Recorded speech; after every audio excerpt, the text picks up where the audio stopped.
Le courage de changer de business. Comment tu oses finalement prendre la décision? Tous les gens qui ont des SaaS ou des agences, des trucs qui se vendent, sont en mode nous on fait peut-être moins de cash flow que vous les infopreneurs, mais nous au moins on a un truc qui se revend. Et en fait, aujourd'hui, je trouve qu'il y a un nouveau type d'entrepreneur qui peut se créer. C'est Premièrement, est-ce que je kiffe ce que je fais? Deuxièmement, est-ce que ce que je fais marche? Troisièmement, est-ce que si je continue à faire ce que je fais, je vais pas me faire remplacer dans 3 ans? à l'ère de l'IA, à l'ère où il y a plein de business qui se font rafler tous les 4 matins, je pense que c'est important d'avoir peur. Eh bien, bonjour. Bonjour Margot Cunego. On a changé de décor. Oui, pourquoi? Parce qu'on en avait marre d'être en studio. On en avait marre de se sentir enfermé. Ouais. On en avait marre aussi de ne pas exploiter le côté on voyage. Nous, on voit des lieux super sympas. Là, par exemple, la villa, on l'a depuis quelques jours. On l'a encore pour quelques jours. Elle est trop bien. Vous vous dites, mais c'est ultra dommage. À chaque fois, on est à Dubaï, à Sydney, à Melbourne, machin. Et en fait, on tourne toujours les mêmes podcasts ultra étouffés. Du coup, on s'est dit, à partir de maintenant, les podcasts vont venir à nous. C'est ça. En gros, maintenant, on arrête les studios sauf cas d'extrême nécessité et on essaye toujours de filmer en fait chez nous, ce qui nous permet en plus d'être beaucoup plus. De passer en charge. Parce Non. que c'est pour l'entreprise. Mais pas du tout. Arrête. fais pas Pour de moi, blagues comme ça, c'est ça. Il y a de ça. ça aussi, c'est aussi pour le plaisir des yeux. Bon, non mais en fait, en gros, surtout le plaisir des yeux parce qu'on en a marre de voir les mêmes formats. Nous, on les consomme plus, les podcasts vidéo en studio. Donc, on n'a pas envie de continuer à les faire. Et surtout, on a envie d'être un petit peu plus spontané dans nos discussions et dans nos réflexions. Parce qu'en fait, on parle de plein de choses dans la semaine. Et en fait, quand on a un rendez-vous booké au studio, on est en mode ok, il faut qu'on aille au studio. Alors, de quoi on parle? De quoi on a parlé cette semaine? Qu'est-ce qu'on a envie de dire dans le podcast? Et en fait, c'est des sessions brainstorming qui sont chiantes. VS, être chez soi et juste se dire ah viens, on fait un épisode là-dessus, hop, on pose notre cam et on le fait. Ouais, donc là, on a contacté un entrepreneur qu'on a rencontré il y a quelques temps, hier, donc c'est extrêmement récent, et qui est vidéaste, qui a du matos. Donc on lui a dit, là, pour les premières semaines, ce serait cool si tu pouvais venir nous installer des caméras chez nous. Donc c'est ce qu'on a fait. On espère que ça sera plus cool pour vous visuellement. Et limite, à terme, ce qu'on songe à faire, c'est carrément acheter des cams. Pas limite, c'est sûr. C'est sûr. Non, t'abuses.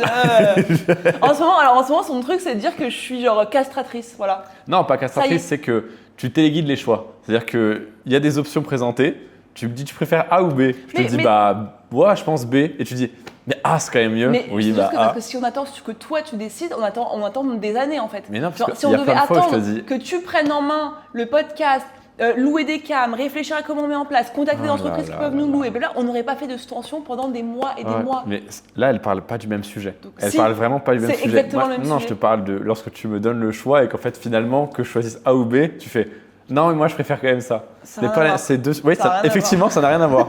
tu le soulignes très bien. Donc voilà. Bref, tu me saoules. On n'en peut plus de se voir. Non, on s'adore. Arrête, on a bon. déjà dit ça dans plein d'épisodes, faut qu'on arrête. Oui, non, sinon les gens vont croire que vraiment on se déteste. Non, mais du coup, on est là et aujourd'hui, on va parler d'un sujet qui est important, qui est en fait le courage de changer de business quand on sent qu'on n'est plus aligné dans ce qu'on fait, qu'on se fait chier, qu'on tourne en rond, qu'on a un peu fait le tour. Ou que l'activité s'essouffle. Ou que l'activité s'essouffle, que le marché évolue, qu'on n'arrive plus à trouver sa place finalement. C'est un sujet qui nous a été inspiré par un choix que tu as fait récemment, que tu vas pouvoir, je pense, nous expliquer peut-être. On fait ça à l'introduction? Non, pas tant. Ah si, justement, ça me va. Moi, je pense que oui, comme ça après on part de là. Carrément. Vas-y, du raconte-nous coup, ce qui se passe. Tu vas te calmer tout de suite. Hein. Je te donne des ordres. Ouais, vous avez vu ou pas? Vous avez vu? Dites-moi dans les commentaires si elle est exécrablement, comment on peut dire ça? Je suis adorable. Directive. Mais pas du tout. Princesse. Non, du tout. Plus sérieusement, oui, du coup, moi en fait, jusqu'alors, un produit que j'avais depuis 1 an et demi, c'était un accompagnement où on aidait les gens à créer leur agence de management. Et en fait, c'est un produit qui, à la base, était le produit parfait. C'est-à-dire qu'on formait des agences, on les formait, on les coachait, on les accompagnait pendant 6 mois, on les mettait en relation avec des collaboratrices. Derrière, ils bossaient sur Reveal, ma plateforme, et c'était vraiment, sur le papier, c'était l'offre vraiment parfaite. Un écosystème très smart. Ouais, c'était une offre à cash flow qui nourrissait la plateforme, l'écosystème, etc.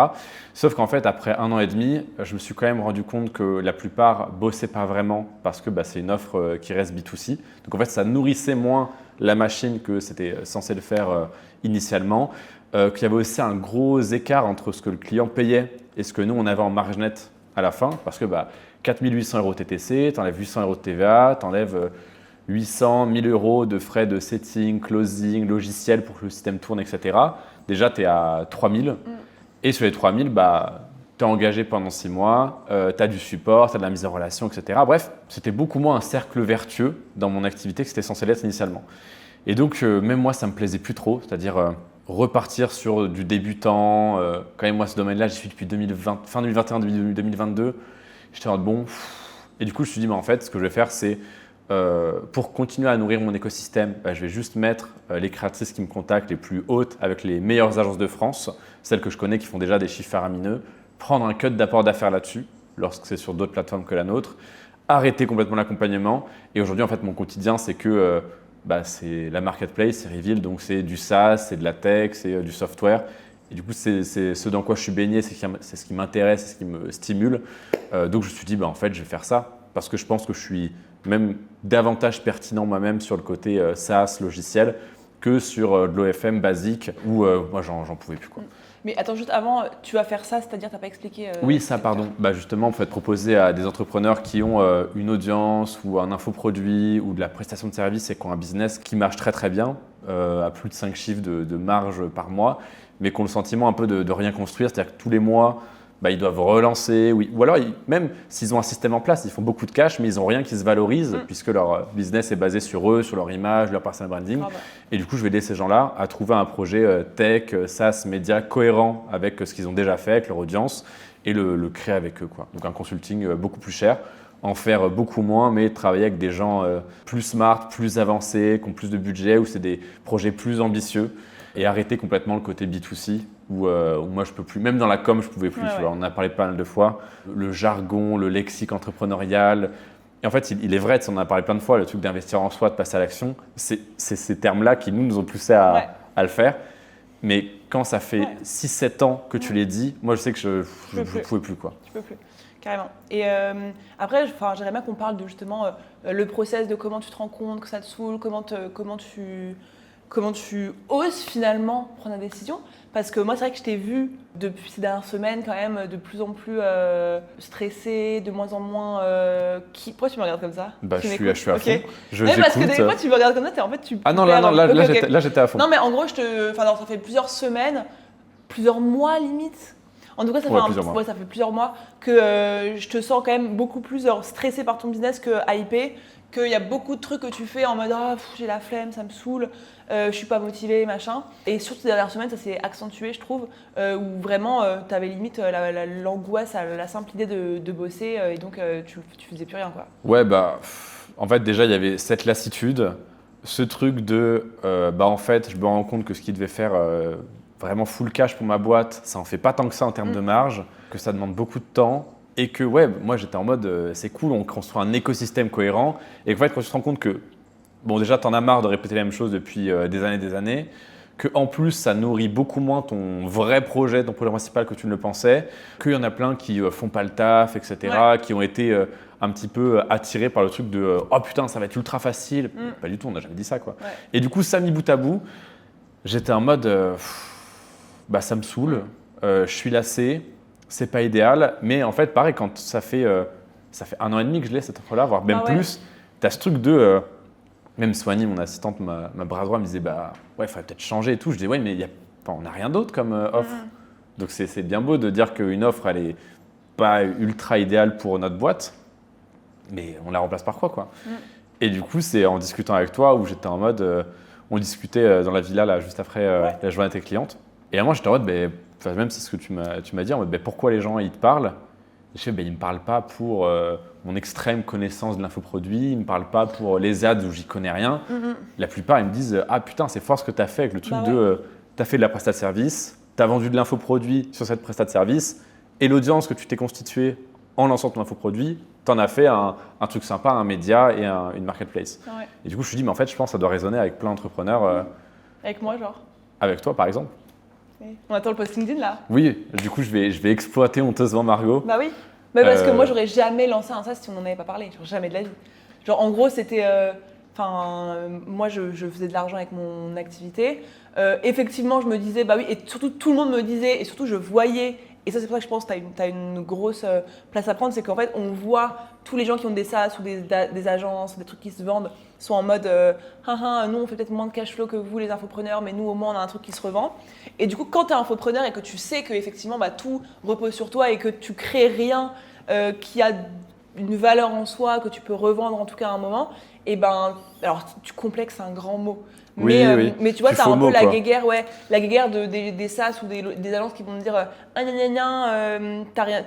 tu crées rien de valorisable, et puis les infopreneurs qui disent mais moi je fais du cash flow et au moins je kiffe ma vie. En fait, tu peux faire les deux, quoi. Bah oui, puis tu sais, c'est la guerre historique la Startup Nation versus les infopreneurs où t'en as qui font full cash et les autres qui font des vrais business qui se valorisent et puis les deux un peu se critiquent mais se jalousent, tu vois.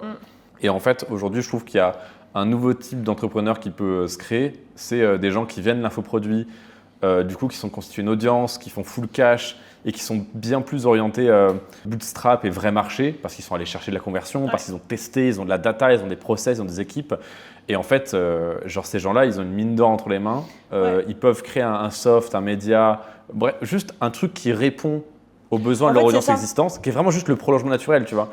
Et du coup, avoir le meilleur des deux mondes avec d'un côté une activité qui continue, qui ne sont pas du tout obligés d'abandonner, qui imprime, et à côté, d'ailleurs, ce nouveau truc qui va être nourri par l'infoproduit, la prestation de service, un projet qui se valorise, tech, qui aussi pourrait tourner sans eux. Et voilà. Oui, parce qu'en fait, le truc, t'as plein de gens qui se réveillent un matin qui disent ouais, je vais faire tel SaaS, je vais faire tel truc, je vais faire tel projet, genre un peu sorti de nulle part, et genre en fait ils estiment qu'il y a un besoin dans tel marché et qu'en fait ils répondent à un besoin de ouf sans le savoir, là où un infopreneur ou une infopreneuse qui est là depuis longtemps, qui a une vraie audience, qui fait bien les choses, logiquement, c'est exactement quels sont les points de douleur en fait de sa cible, et donc peut créer un vrai produit qui répond vraiment aux besoins.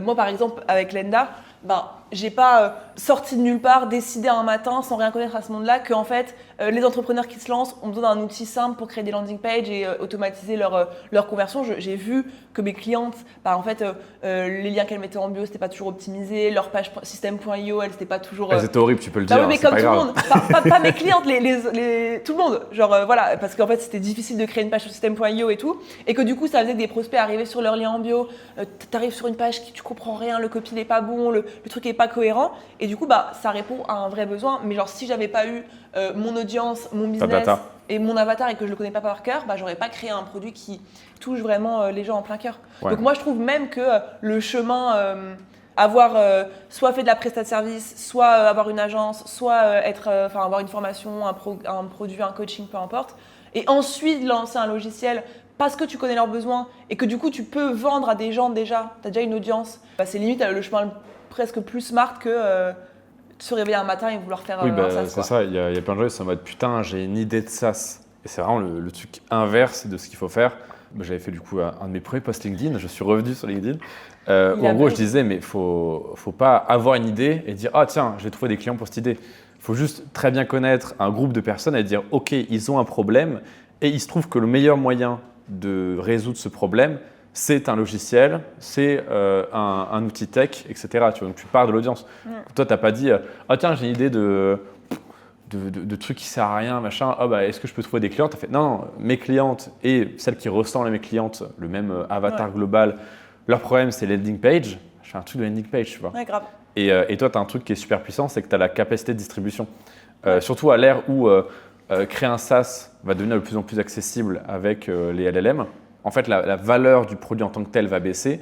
Donc c'est pour ça que ça, on n'arrête pas d'en parler, d'ajouter des features, ce que tu fais en ce moment et tout, pour créer vraiment un truc complet. Et en plus, en fait, le fait que toi, tu puisses distribuer ce produit, ça a aussi une énorme valeur. Ouais, grave. Mais dites-nous en commentaire, parce qu'on avait déjà pensé à faire un épisode un peu plus focus sur justement les SaaS, les logiciels, les trucs un peu plus est-ce que ça vous intéresse ou est-ce que c'est trop technique? Parce qu'on en oui, discutait hier. On s'est un peu embrouillé parce que en gros, moi j'ai pas envie de faire En gros, j'ai pas envie de vous faire chier. Voilà. Globalement, j'ai envie que le podcast ça reste quand même des sujets business intéressants, mais quand même un peu divertissant, un peu drôle, un peu marrant. Genre, j'ai pas envie qu'on parte dans des trucs très techniques, très niches. En l'occurrence, le SaaS, ça peut être un poil niche. Oui, je peux comprendre. Du coup, dites-nous. Moi, je comprends ce qu'elle veut dire, mais d'un autre côté, je pense qu'aujourd'hui, il y a beaucoup de contenu, il y a beaucoup de podcasts, il y a beaucoup d'émissions et tout. Et je pense que les seuls qui vont vraiment avoir une valeur, c'est-à-dire subsister dans le temps, et où les gens vont être vraiment intéressés et pas avoir une audience de cons, nous, c'est aussi ce qu'on essaie de faire en faisant plein de sujets où vraiment on rentre dans le deep, on essaie en tout cas de dire des choses intéressantes et des vraies choses. Tu te prends. Non, oui. Mais voilà, tu vois, genre, Mais grave. on fait notre max pour que le contenu soit intéressant et du coup que ça attire des gens intéressants. Ouais, c'est ça. Et le débat qu'on a relativement souvent, c'est que Margot est plus en mode putain, faut faire plein de vues. Et moi, je suis en mode, mais en fait, si on fait 5 fois moins de vues, mais que c'est genre 5 fois plus qualifié, intéressant, moi, je suis plus cette école-là. Et toi, t'es toujours un peu de en fait, l'autre moi, école. j'ai un éternel débat interne entre être hyper connu, toucher hyper large, mais donc du coup, forcément, parler de sujets moins techniques et plus mainstream.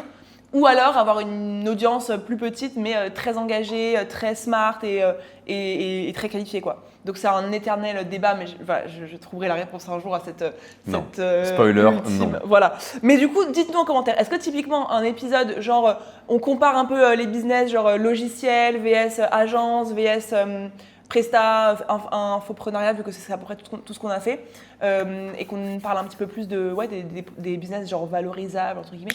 Est-ce que ça vous intéresserait ou c'est trop technique et on s'en fout? Et on se fait chier. Et on se fait chier. Parce que moi, vous je avez suis le ouvert droit aussi. de Parce le dire. la dernière fois, pareil, vous m'avez saucé sur l'épisode théorie du complot, vous ne l'avez pas regardé. Tout le monde s'en tape en fait. Et c'est encore une blessure qui me touche profondément. Donc dites-nous la vérité, est-ce que ça vous fait chier ou est-ce qu'on parle de sujets un peu techniques comme ça? Mais là, l'idée derrière ce revirement, c'est le justement... courage de... Ouais, c'est ça. Ouais. Parce que, vas-y, t'allais dire un truc. Non, j'allais dire que moi, du coup, je l'ai fait quand même plusieurs fois, puisque toi aussi. On a tous les deux commencé par la prestat de service. Oui, mais ça compte pas. Enfin, en soi, c'est pas notre vrai business. Non, bien sûr. Non, ça a toujours tous les deux mais été l'infoprenariat. il y a quand même eu le côté infoprenariat, marketplace, OFM entre guillemets, et là consulting SaaS, tu vois. Oui, toi, t'as beaucoup plus bougé. Bon, là où moi, je suis sur Boost Ton Biz depuis la nuit des temps, quoi. Ouais, mais du coup, ça te fait aussi une brand awareness qui est forte. Oui, tu vois. mais et une cohérence aussi de communication qui est géniale. En gros, là où est notre différence, et du coup, je pense que c'est intéressant parce qu'à mon avis, il y a plein de gens qui sont comme toi et qui ont ou vont en avoir ras-le-bol de leur business actuel, c'est que moi, je me dis jamais, et je me suis jamais dit en 4 ans, même quasiment 5 ans, oh là là, fais chier Boost Ton Biz, quoi. Fais chier mes clientes, fais chier mes lives.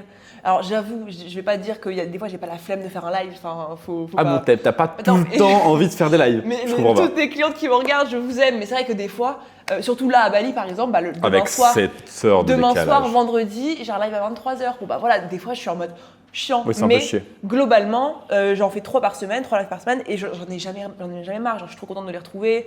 Et pour autant, c'est des meufs qui se lancent, qui ont soit pas d'idée de business, soit qui viennent d'avoir une idée, qui ont des problématiques vraiment du début. Mais moi, j'ai vraiment, c'est la cible que j'aime le plus, tu vois. Et je sais que même Lenda, tu vois, je le fais pour elle. Enfin, en fait, c'est vraiment, j'ai un vrai attachement à la cible là, et donc jamais je me sens lassée. Là où toi et je pense beaucoup de gens ont moins un truc un peu genre viscéral avec leur cible, et qui du coup peuvent, tu vois, se faire chier, s'enliser dans un business qui jour après jour te fait un peu plus chier, mais en même temps t'as toujours fait ça et tu sais pas quoi faire d'autre, et donc faut avoir un énorme, j'allais dire des grosses couilles, mais ça se dit pas. Voilà. Merci. Non, faut avoir du courage pour le faire, quoi. Ouais, après c'est du courage et c'est aussi de la peur. Hein. C'est-à-dire qu'il y a beaucoup de gens qui souvent se targuent de prendre des décisions, etc. Moi, c'est aussi beaucoup poussé par la peur à chaque fois, les décisions comme ça. Et je trouve que les gens devraient aussi plus fonctionner par la peur. Il y a plein de gens qui, par exemple, vont manquer, entre guillemets, de courage de faire autre chose parce que leur activité commence à tirer la gueule. Et en fait, ils ne devraient pas compter sur le courage, mais ils devraient compter sur leur peur que ça commence à down très très fort. Et je pense que là, à l'ère de l'IA, à l'ère où il y a plein de business qui se font rafler tous les 4 matins, je pense que c'est important d'avoir peur. Moi, je pense que les gens ont plus peur de changer que de continuer à faire un truc qui marche moins. Oui, justement, c'est ça le problème, c'est qu'ils devraient marcher beaucoup plus à la peur. Oui, la peur que ça s'arrête. Ouais, c'est ça. Ouais, grave. Oui, je pense que la plupart des gens... C'était peut-être pas très clair. Ouais, non, mais en fait, t'as peur des deux, mais genre moi, à choisir aussi entre, en fait... Mais en fait, je pense que ce qui est compliqué, c'est genre à partir de quel moment, tu vois, parce que je pense que beaucoup de gens restent dans ces business-là qui les font plus kiffer, qui sont en down et tout, parce que l'inconnu, le fait de se dire, mais si je fais pas ça, je fais quoi ? Et si j'arrête ça, Ça veut dire que j'arrête genre ma source de revenus principale et du coup genre si ce que je lance à côté ça marche pas, qu'est-ce que je fais? Et je pense que la peur là elle est aussi totalement légitime, tu vois. Ah oui, complètement. Moi-même, ça m'a fait un petit truc. T'as mis du temps quand même. Hein. Bah, bien sûr. Vrai, oui, non, mais c'est pour ça. Oui, non, mais c'est pour ça que ça t'a fait aussi peur. Enfin, tout comme si moi, genre, je voulais changer de business, ça me terroriserait et du coup, forcément, ça prend du temps. Mais je pense que ce que toi, t'as mis du temps à avoir et ce que je pense que tout le monde met du temps, c'est de dire c'est possible que je fasse autre chose.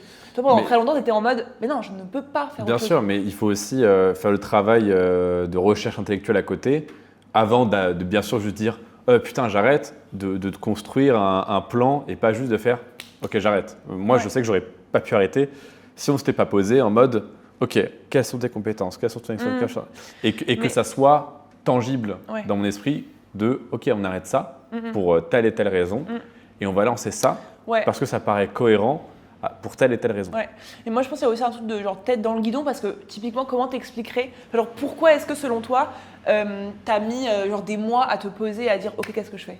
Genre qu'est-ce qui t'a fait parce qu'il faut aussi déjà parce que c'est la manière dont je fonctionne globalement. Dès qu'il y a un truc qui me saoule, qui m'emmerde, j'ai besoin de process, surtout pour me dire est-ce que ce que je ressens ou ce dont j'ai l'impression actuellement est cohérent et adéquat avec le contexte, est pertinent et semblable à la réalité. Est-ce que ce que je ressens, c'est vrai ou pas, tu vois? Et je fonctionne pareil dans mon business en me disant est-ce que là, c'est juste une mauvaise période parce que ça vend un peu moins, parce que moi, ça me saoule, parce que je trouve que ça se répercute pas assez positivement dans mon business comme c'était censé le faire? En fait, c'est la question, est-ce que c'est un bug ou une feature? Est-ce que c'est à ce moment-là, ça marche pas trop pour telle et telle raison? Donc, est-ce que c'est un bug? Ou est-ce qu'en fait, c'est fondamentalement incompatible, impertinent? Et là, du coup, c'est une feature et du coup, il faut changer, quoi. Et comment t'es grave en interview en fait. Je suis complètement interview. Pardon, c'est. Non, mais en fait, vu que c'est toi qui le vis en ce moment, moi, en fait, c'est plus ça. Mais en plus, je t'ai lancé tout à l'heure en mode quand t'es passé de la pression de service à l'infoproduit, tu m'as dit non. Bon, bah d'accord, je continue parce à que parler. moi, voilà, je suis toujours dans le même business et je m'éclate tout le temps, donc voilà, j'ai rien de. Non, mais t'as fait l'ANDA, c'est ultra courageux de se relancer dans un truc, surtout quand t'as de l'image publique et que n'importe qui attend au tournant que ça marche pas. C'est courageux aussi. C'est pas le même courage que de cut le truc qui te rapporte de l'argent. Genre moi en soi, l'ANDA au pire ça foire.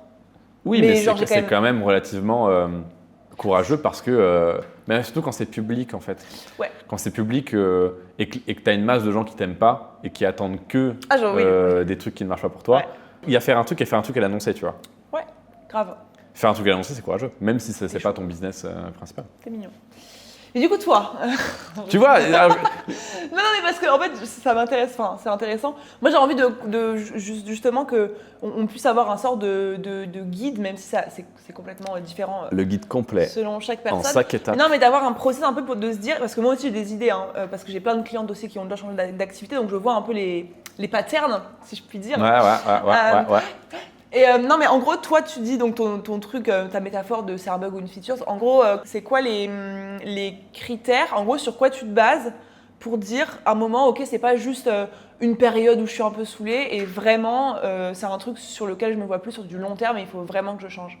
Moi, je suis très en mode une fois c'est une occurrence, 2 fois c'est une coïncidence, 3 fois c'est une récurrence. Mais quoi? Genre en gros, le constat de sur 3 mois, imaginons 3 mois ou 6 mois, une période que tu estimes cohérente pour avoir un visu. Parce que si pendant 1 ou 2 mois ça te saoule ou ça baisse en termes de chiffre d'affaires, ça peut tout à fait être une mauvaise période. Ça peut être toi qui es moins dedans, ça peut être tu étais fatigué, tu n'étais pas très bien. Ou alors c'est juste, voilà, des fois tu es un peu saoulé, tu attends un peu, tu lances une nouvelle offre qui est toujours cohérente avec ce que tu fais avec ta clientèle. Ok, ça repart, tu vois. Mais si ça commence à faire 3-4 mois et que c'est toujours le même problème et que tu as essayé des choses relativement concrètes pour changer. Moi, je sais que par exemple, il y avait Insta qui n'arrêtait pas de ban parce que contenu lié au FM, etc. Je me dis, ok, on passe sur YouTube, il y a ça qui ne va pas, ok, Et en fait, j'ai essayé plein de choses. En fait, c'était une feature, ça ne marchait pas. C'était une très bonne offre. Je parlais pour la boîte, hein. Là, les clients sont toujours aussi contents, tu vois. Grave. Limite, plus parce que il y a les 60 heures de contenu d'auparavant, on a plus de mise en relation et tout, mais pour nous, c'était moins intéressant. Quoi. Et moi, je dirais que c'est au bout de 3 à 6 mois où tu peux te dire bon, j'ai testé des trucs, ça fait quand même longtemps, ça ne s'améliore pas. Ouais. Bah ouais, en fait, il y a un côté très. Parce que là, toi, tu parles beaucoup, genre, ça s'améliore pas en termes de chiffres. Mais il y a aussi toi, je pense que c'est hyper important le plaisir que tu prends. Moi je suis persuadée. Tu sais, on dit tout le temps, ouais, en fait, c'est un truc de meuf. L'alignement. Ouais, en gros, c'est un truc de meuf d'être aligné, c'est un truc de meuf d'avoir besoin de genre kiffer ce que tu fais pour le faire longtemps. Genre, est-ce que tu aurais pris cette décision-là si tu faisais les mêmes chiffres d'affaires qu'il y a 6 mois? Genre, si en gros, vraiment, le fait de cette offre-là, elle te stimule plus, t'aimes plus parler à la cible, ça te saoule, ça te fait chier, tu t'ennuies un peu. Mais par contre, ça te fait toujours 30 et quelques par mois. Genre, est-ce que tu continues à le faire genre, sur le long terme ou tu te dis quand même, vas-y, ça me saoule, faut que j'arrête? Non, là, j'avais quand même un vrai ras-le-bol. Ouais. Là, j'avais quand même un vrai ras-le-bol. Et en fait, c'était pas que mettre 2-3 liens et puis faire de la com, quoi. C'était vraiment, tu vas au studio, tu cherches des sujets, tu commandes les miniatures. Et en fait, tu fais ce truc où t'en peux plus, ça fait des années que tu le fais. Ouais, donc grave. même si c'était le même chiffre d'affaires, tu vois, pareil, voilà, en décembre, on a fait un très bon mois. On a fait du 42 hors taxe, tu vois. Ouais. Et même là, bon, en janvier, par exemple, avec Léo qui bosse avec moi sur la partie accompagnement, on était en mode… Ouais, c'est lourd, quoi. Ouais, c'est lourd. Mais oui, c'est pour ça que je pense que c'est un bon repère aussi. C'est même si tu as une baisse dans ton CA, ce qui peut arriver, genre est-ce que, genre moi par exemple, tu te rappelles l'année dernière, c'était à la période de juin, je crois, quand je rentrais d'Ibiza et qu'on était à Neuilly, Ouais. tu sais que je faisais aucun CA et tout, enfin ça faisait genre plusieurs mois que je mettais en place mais des choses, enfin des webinaires toutes les semaines, je recrutais des clauses, j'essayais plein de trucs et je ne faisais pas d'argent, ça me faisait péter un câble. T'es dans un état. J'étais dans un état, mais tu sais que je pleurais, c'était je pleurais. Je me disais, mais mon business, il va jamais redécoller. Genre, une fois que mes mensualités, elles sont finies, c'est bon, j'ai plus de bise. C'est fini. Mais même parce que j'avais aucune porte de sortie, je voyais pas comment je pouvais refaire de l'argent. Et ça, quand ça fait 6 mois, après avoir fait des lancements à 1 million et tout, genre que ça fait 6 mois que tu fais plein de trucs et que tu n'arrives pas à faire de l'argent, forcément tu paniques. Mais, donc moi, mon business marchait beaucoup moins, mais à aucun moment, je me disais, genre, j'arrête Boost ton Biz. Donc je pense qu'il y a aussi le truc là de ne pas se fier uniquement à est-ce que ça marche ou pas, mais est-ce que quand tu es avec tes clients, quand tu réfléchis à ton offre, quand tu te vois sur le long terme, est-ce que c'est un truc qui te tient à cœur et que tu as vraiment envie de développer, ou est-ce que c'est juste un truc que tu fais pour de la thune et dans ce cas-là, oui, tu peux arrêter? Bah, surtout quand ça fait longtemps que tu le fais. C'est-à-dire que quand tu commences, tu peux tout à fait faire un truc, particulièrement les mecs d'ailleurs, de bœuf, où juste tu travailles, moi, tu bourrines, tu fais le singe, et pendant même tes 2-3 premières années, parce qu'en fait, le désir de liberté, de statut, etc., de sortir de là, d'argent est tellement fort que 2-3 ans, vas-y, tu les claques, quoi. Ouais. Mais par contre, quand tu commences à avoir plus le choix, plus de liberté, c'est plus compliqué de te mettre devant ton ordi pour de l'argent qui t'est pas vital, alors que tu as soigné pas mal de blessures en termes d'ego, de statut, de peur et tout, tu es quand même plus posé. Te forcer à aller faire un truc que tu n'aimes vraiment pas, ça tient pas. Bah ouais, grave.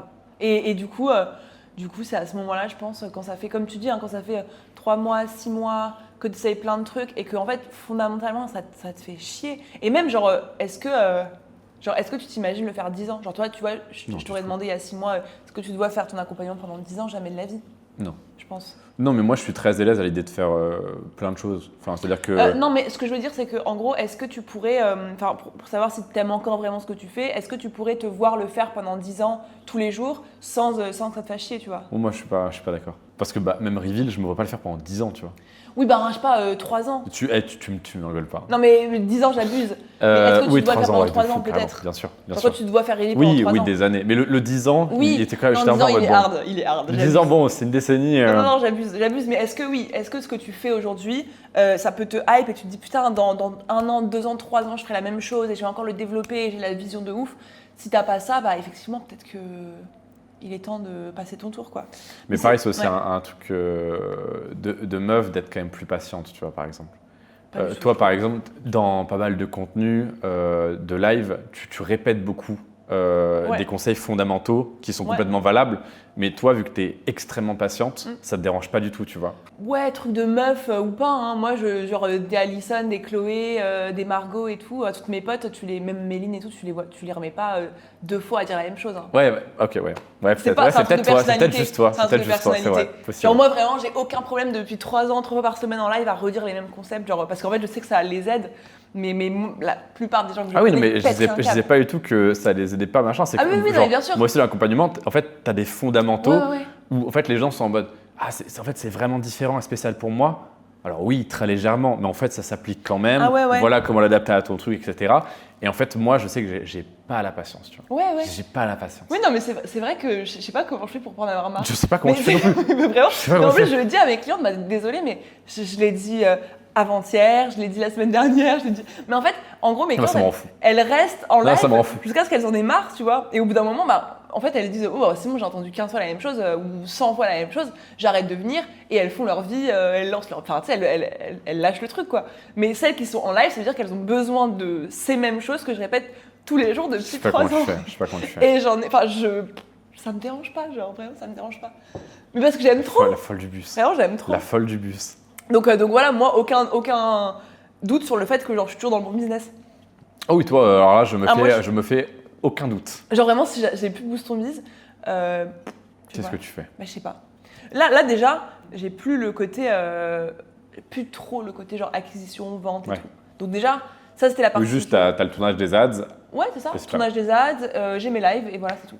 Et c'est déjà, enfin c'est juste ce que j'aime, quoi. Donc nickel.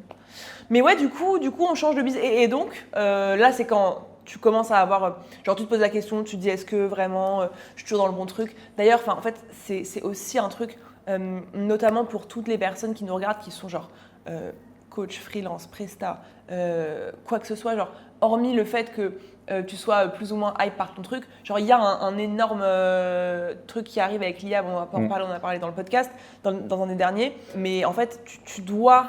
Genre n'importe qui peut se faire remplacer par une IA doit absolument dès maintenant non pas changer de business, mais upgrade leurs compétences dans leur business. Tu vois, genre même si ceux qui nous écoutent sont en mode moi j'aime toujours mon biz, je fais de la presta ou je suis coach, je kiffe toujours ce que je fais et tout. En fait, tu dois pas forcément, enfin, tu dois te réinventer, pas forcément changer de business, mais il faut absolument que tu trouves quelque chose pour upgrade tes compétences ou autre, parce que là ça va être compliqué sinon. Ouais, complètement. Et en plus, ça va faire bizarre, je pense, à pas mal de gens qui ont toujours eu des business vachement cash flow, marge, très peu de coûts, etc. Là, de remettre là mon portefeuille, soit pour se former, pour obtenir d'autres compétences et survivre autour de l'IA, soit pour lancer des projets plus tech, médias, donc plus coûteux, ça va leur faire bizarre, tu vois. Ouais.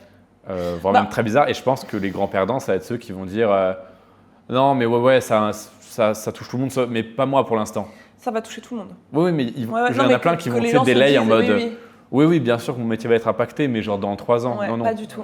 Ou alors peut-être, mais en tout cas, ceux qui vont survivre dans 2 ans, c'est ceux qui commencent à s'adapter maintenant, tu vois. Ouais, c'est ça.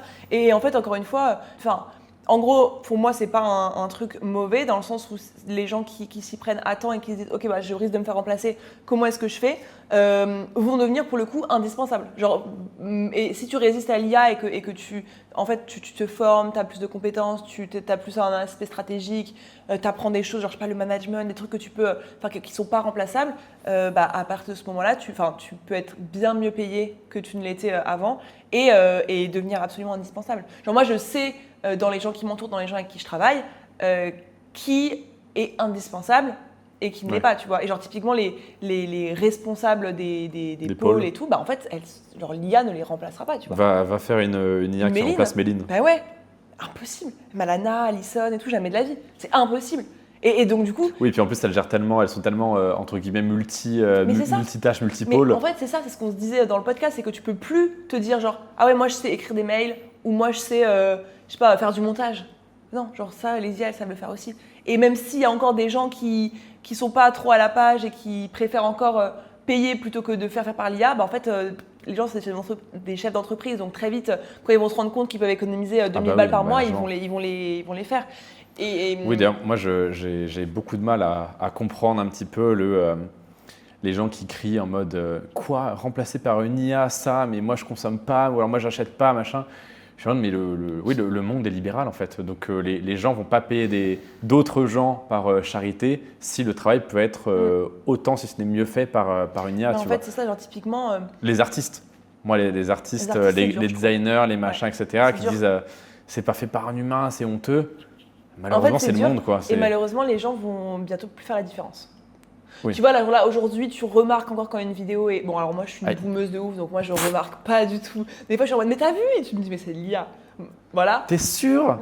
Oui, bah le chien, il a 8 pattes. Non, mais bref. Mais voilà, mais je sais pas, dans 2-3 mois, tu fais une vidéo aussi bien en vrai qu'en IA, tu vois. Ouais. Donc en fait, tu peux pas. Enfin, oui, tu peux trouver ça horrible. Et moi, je comprends, genre, encore une fois, les côtés artistiques, le côté. Même tu t'es formé pendant des années pour un truc, et maintenant, mais en fait, tu ne peux rien y faire. Et si tu t'obstines à pas vouloir changer et à pas vouloir te réinventer, bah juste, tu vas perdre tes clients et tout. Donc, en fait, tu n'as pas le choix. Et la meilleure reco, c'est de devenir indispensable en étant multitâche. Pour moi, c'est un des leviers. Moi, les personnes de mon équipe qui sont irremplaçables, c'est des personnes qui savent faire. Je me suis fait attaquer. Ouais, je vois. Je me suis fait attaquer. Qui savent faire plein de choses. Et donc, faut pas lutter contre ça, quoi. Tu peux pas. Ouais, et je pense que du coup, pour revenir au sujet initial de la vidéo, je pense que c'est bien plus smart de se dire, ok, bon, si imaginons c'est vraiment un métier ou un business qui va se faire éclater et genre n'importe quel mec ou meuf qui a un peu de bon sens et dont c'est le business se dit, ouais, bon là, mon activité, en vrai, imaginons juste copywriter simple, juste qui écrit des mails ou des pages de vente, sans avoir un côté beaucoup plus stratège pour l'entreprise, etc. Ça, c'est ciao.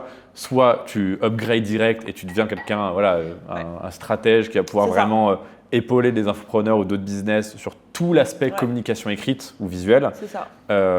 Soit si tu ne te sens pas de faire ça, tu lances vite autre chose qui a plus de chances de survivre à l'IA, quoi. En parallèle de continuer ce que tu fais déjà, tu vois. Mais là, il y a vraiment un truc d'urgence. Moi, je suis fasciné par plein de gens qui sont en mode ça arrive, mais ça arrive. Genre. En fait, pour moi, c'est l'équivalent de voir un tsunami au loin et de faire oh, il n'est pas encore là. Ouais. Ah oui, mais il faut que tu t'en aies maintenant, bonhomme. Bah ouais, il faut avoir, encore une fois, il faut avoir. Là, est-ce que c'est du courage c'est pas vraiment le courage sur une business, mais c'est quand même le courage d'assumer que tu peux te faire. Ouais, c'est dur en termes d'ego. C'est dur, mais encore une fois, c'est dur, mais en fait, ceux qui s'en rendent pas compte, ils vont tomber de haut. Et comme tu dis, en fait, genre aujourd'hui, typiquement, tu vas sur n'importe quel site internet, le chatbot, il est toujours par IA. Ouais. Et il te répond. Enfin, est-ce que tu te rappelles le van en Australie quand on parlait à Indy Camper là? Ouais. Genre, impossible d'avoir un humain. Oui, mais impossible d'avoir un humain. Et en fait, pendant 2 heures avec lui, on se disait, mais est-ce que c'est un humain ou est-ce que c'est une IA? Genre, on n'arrivait pas à comprendre. Ouais. Parce que la meuf, elle nous répondait un peu la même chose, mais en même temps, elle réagissait parfaitement à ce qu'on disait.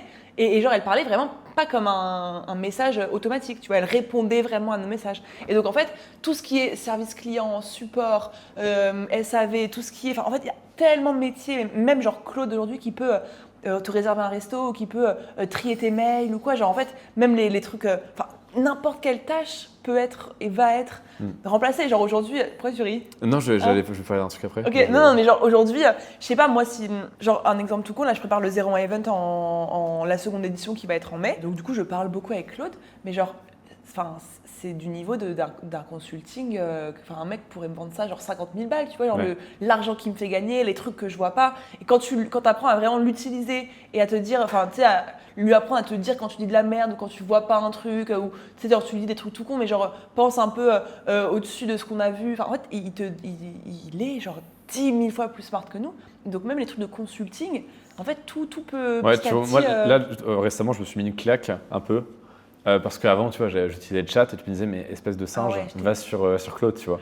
Et là, du coup, je me force à brainstormer avec lui et tout. Et en fait, je vois la différence. Mais tu vois, c'est marrant à quel point tu peux vite tomber dans être l'adulte dans les années 2000 qui disait Internet, machin et tout. Tu l'as été avec l'IA. Je trouve que tu as grave mis du temps à vraiment l'utiliser. Genre, au moins, ça fait genre 1 mois que tu t'y mets vraiment.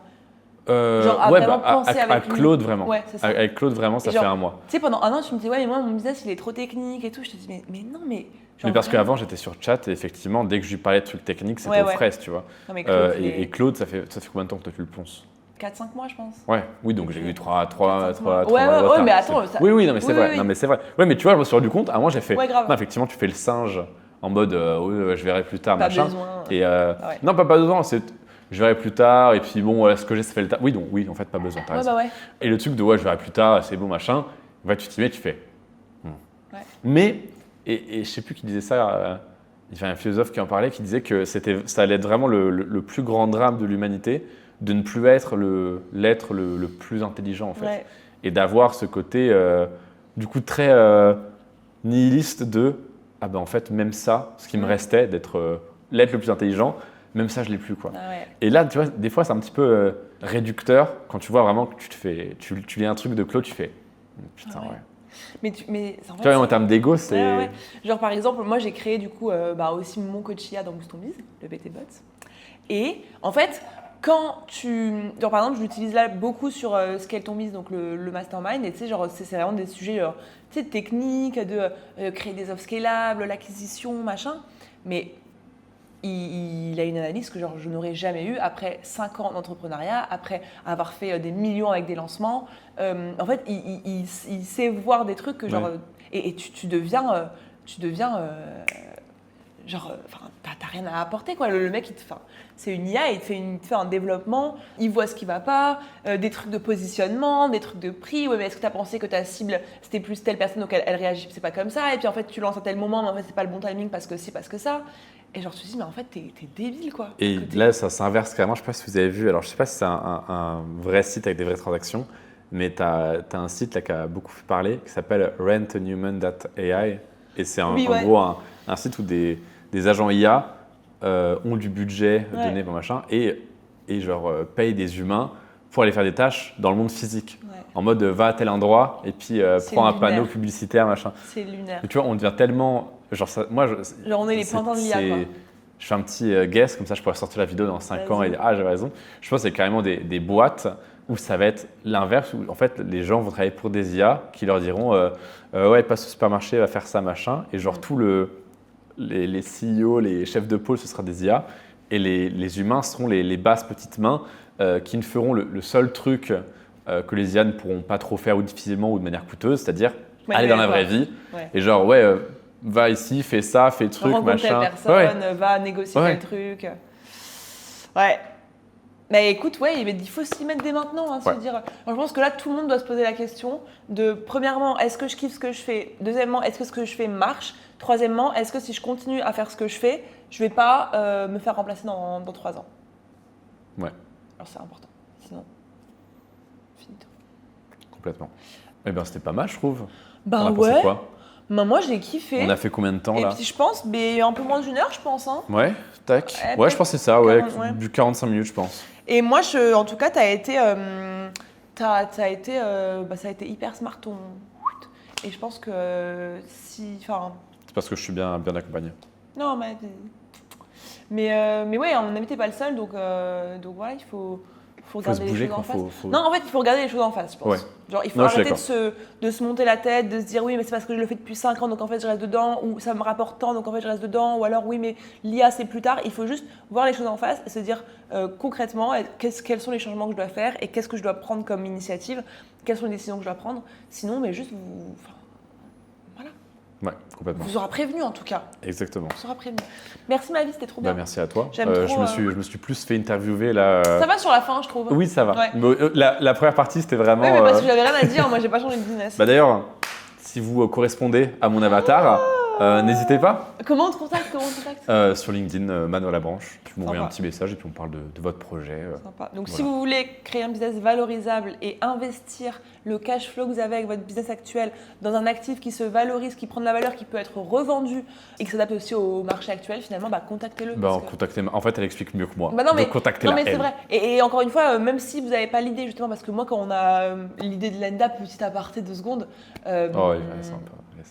C'est vrai. Mais on était dans un petit restaurant à Rome et on buvait des verres de vin. Rouge. On était un peu pompettes, des verres de vin rouges. Elle était pompette, moi j'étais. Ouais, et moi ça faisait Ouais. des mois que mes potes qui ont des sas me disaient non mais il faut trop que tu lances un sas, machin. Et moi je leur disais mais je ne sais pas. T'es pas une sasseuse. Je suis pas une sasseuse. Ça se voit, non, je suis pas faite pour ça. Et surtout je n'ai aucune idée. Et donc on en parlait et puis genre vraiment en l'espace d'un repas plus 1 ou 2 verres de vin. Et tu m'as trouvé mon idée de sas. Genre j'aurais jamais trouvé. Et après, tu m'as mis en relation avec les bonnes personnes parce que je suis pas une sasseuse, donc j'y connais rien. T'es une sasseuse. Tous les gens que je connais qui ont essayé sont passés par des développeurs les moins chers possibles et donc du coup ont eu plein de bugs, ont dû repayer plus et tout. Donc en fait, t'as aussi les bons contacts et puis t'as les bonnes idées surtout. Quel témoignage client de voilà. fou furieux. Non, c'est vrai. Et mon logiciel qui fait 10 000 € par mois maintenant quand même. Donc oui, mais encore une fois, c'est grâce à ton expertise, ton audience, ta capacité de distribution. Tu vois, moi, je suis juste là, j'ai repéré le truc, j'ai fait tiens, En fait, et je te donne l'équipe, tu vois. en Donc, gros, c'est qu'on en parle souvent avec Manoa, c'est que lui, son truc, c'est d'avoir des bonnes idées. Et donc, en fait, typiquement, pour cette offre-là, c'est parfait parce que les gens n'ont pas d'idées. Ouais. Ou alors, les gens ont lancé un peu un projet, comme tu as eu un collier avec un mec qui a un business, mais qui peut être, enfin, un SaaS, mais qui peut être grave optimisé. Oui, il y a aussi, en fait, là, je remarque que ça va peut-être être limite plus massible Ouais. que des gens qui n'ont pas encore lancé ça. C'est des C'est gens ça. qui ont un projet, mais qui est ultra fragile Ouais. parce que pas de bonne direction, Ouais, grave. ou alors ils n'ont pas ciblé la bonne problématique de leur marché, Grave. etc. En fait, si vous n'avez pas d'idée de produit à lancer ou si vous n'avez pas d'idée pour scaler, appelez Manoa. Quelle Par contre, flemme. si vous avez besoin d'exécuter quelque chose, Appelez Mario. non mais nickel, trop bien. Bah, merci, madame, Bah oui, pour ce grand moment. et merci à vous pour avoir regardé l'épisode. Est-ce que vous pouvez nous dire dans les commentaires si vous aimez le format à la Est-ce que vous semaine? préférez là, visuellement? C'est quand même plus sympa. Du On coup, la respire, non luminosité doit changer un peu parce que soleil, nuages, Ah ouais, tu etc. penses Mais j'espère que en tout cas, ça vous a pas trop impacté dans votre visionnage. Bah, en tout cas, nous on a kiffé, puis on se voit très vite pour un nouvel épisode. On reprend le rythme 2 par semaine, promis cette fois. Promis. Voilà. Allez, ciao. Bisous. T'es bien. Eh, T'as été adorable, merci beaucoup. bah non, c'est normal ma vie. On part sur lequel là? Je te Bah, fais un petit verre d'eau? Ouais, je suis chaud. Putain, on Est-ce a qu'on pas se de fait pas un café. petit café? Oh non. On a plus de café? Ah ouais. Ouais, c'est dur là. Je crois que j'ai Ah mal ouais, dormi ok. de fou. T'as mal dormi mon Ouais. cœur? Bah pourquoi? Je sais pas. Mais je sens alors que. Ouais, je sais pas. Non ma vie. Ce soir, après mon call, vers 20h, on sort un peu. Ouais. C'est le week-end, ça te dit? Ouais. Ouais. On peut boire quelques petits verres? Ouais. Ouais, ouais.